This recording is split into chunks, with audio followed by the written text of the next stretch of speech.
வருஷமாக சினிமாவில் இருக்கேன். அந்த நீங்கள் எழுதின ஒரு ரிவ்யூவும் எனக்கு வந்து அவ்வளோ டச்சிங்காகவும் ரொம்ப பர்சனலாகவும் எனக்கு ரொம்ப மோட்டிவேட்டிங்காகவும் இருந்தது. நான் இன்னும் தைரியமான வேலைகள் நான் செய்கிறது கரெக்டு தான், நான் போய்கிட்டே இருக்கலான்ற ஒரு தைரியத்தை கொடுத்தது. அதற்கு மிகப்பெரிய நன்றி. இரண்டாவது நன்றி வந்து நான் காளி வெங்கட்டுக்கு சொல்லணும். ஏன்னா இந்த மாதிரி அவர் சொன்னார், இந்த மாதிரி மெட்ராஸ் மேட்னி ஒரு இது வச்சுருக்கோம், ட்ரெய்லர் லான்ச் வாடா அப்படின்னு. நான் காளிக்கிட்ட சொன்னேன், காளி இந்த மாதிரி நான் ப்ரெஸ் இதுக்கு முன்னாடி மீட் பண்ணல, என் ப்ரெஸ்ஸுக்கே நான் போல, இது போனால் எப்படி இருக்கும், நீ வா நான் உனக்கு ஒரு ஆப்பர்ச்சுனிட்டி கொடுக்குறேன், இதை நீ யூஸ் பண்ணிக்கோ அப்படின்னு இந்த ஸ்டேஜ் எனக்கு கொடுத்தது காளி வெங்கட்.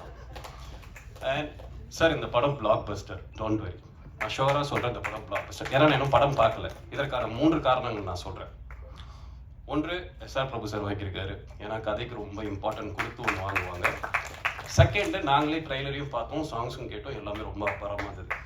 மூன்றாவது, ஒரு படம் நம்ம ஷூட் முடிச்சுட்டு அதுக்கப்புறம் அதுக்கான டப்பிங் வேலைகள்லாம் முடிச்சுட்டு நல்ல ஒரு படம் பண்ணியிருக்கோம்னா நம்மளுடைய பாடி லாங்குவேஜ்லேயே நமக்கு தெரிஞ்சிடும் என்ன நம்ம பண்ணியிருக்கோம் அப்படின்னு. நான் காளி வெங்கட் சார் கூட ஒரு 1.5 மாசமா ட்ராவல் பண்ணிட்டு இருக்கேன் ஒரு ப்ராஜெக்டுக்காக. ஆணவத்தின் உச்ச கட்டத்தில் சுற்றிக்கிட்டு இருக்கேன்.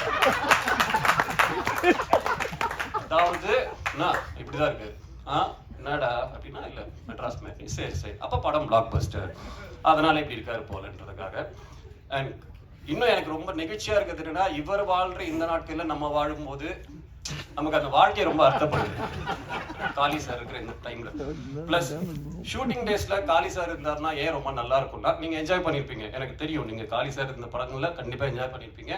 ஏன்னா நம்ம தமிழ் சினிமா ஆரம்பிச்சு ஒரு 5-6 தலைமுறையா டிஜிட்டலுக்கு முன்னாடி ஃபிலிம் எப்படி இருந்தது, அதுக்கு முன்னாடி எப்படி இருந்தது, இந்த எல்லா ஸ்டோரிஸும் ஒரு மூத்த நடிகரா அவர் நம்ம கொடுத்துக்கிட்டே இருப்பார். ஸ்டேஜ் தாண்டா, சாரி காளி. ஸோ எல்லா ஒரு அறிவுரையும் நம்ம கொடுத்துட்டே இருப்பாரு. அந்த காலத்துல நாங்கள் என்ன சாப்பிடுவோம், நைட்ல எப்படி தூங்குவோம், அந்த லெவலில் போயிட்டு இருப்பாரு. ஸோ இந்த அறிவுரை இப்போ யாருமே இதெல்லாம் ஷேர் பண்றது கிடையாது. இது ஒரு சக நடிகர்களுக்கு யாருமே அதெல்லாம் கொடுக்கறது கிடையாது. அது எங்களுக்கு கொடுக்கறதுக்காகவே மிகப்பெரிய நன்றி. சொல்ல வேண்டியதெல்லாம் சொல்லிட்டேன்னு நினைக்கிறேன். காளி, நீங்க வந்து கொண்டாடப்பட வேண்டியவர், ஏன்னு உங்களுக்கே தெரியும். நான் இது மூலமா ஐநா சபைக்கு ஒரு கோரிக்கை வைக்கிறேன்.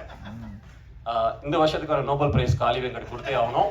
ப்ளீஸ், உங்கள் குழுவிற்கு மிகப்பெரிய வாழ்த்துக்களும் நன்றிகளும். காளி சார், நன்றி சார், ரொம்ப thank you sir, thank you so much sir.